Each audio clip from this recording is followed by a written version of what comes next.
Part 1లో విశ్వ హిందూ పరిషత్ సత్సంగ సరళిలో మొదటి 2 అంశాలు పూర్తిగా పాడాము. 3వ అంశము ఏకాత్మతా మంత్రాన్ని మధ్యలోనే ముగించాల్సి వచ్చింది. దాన్ని మళ్ళీ మొదటి నుంచి వినిపిస్తాను.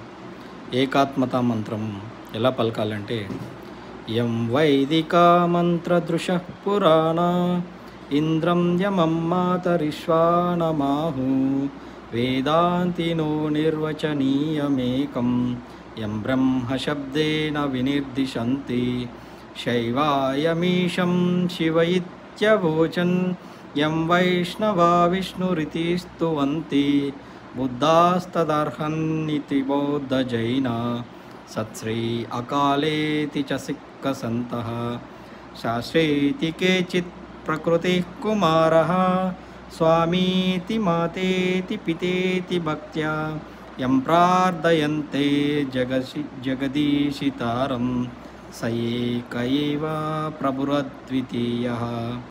4వది విజయ మహామంత్రము 13 సార్లు మన చేతికి 4 వేలని 3 భాగాలు చేస్తే 12 అవుతుంది. దీంతో కలిపితే 13 అవుతుంది. ఎలా పలకాలి అంటే నేను చెప్తాను, పలికి నేర్చుకోండి.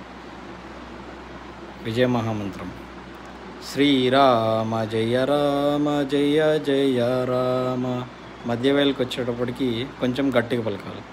శ్రీరామ జయ రామ జయ జయ రామ.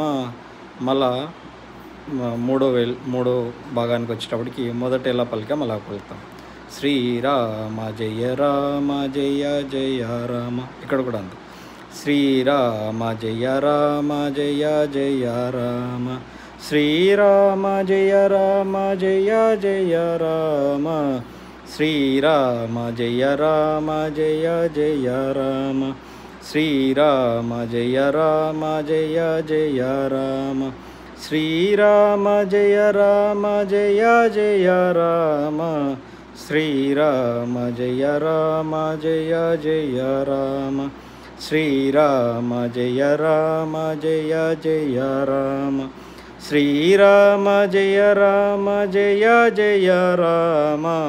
శ్రీరామ జయ రామ జయ జయ రామ.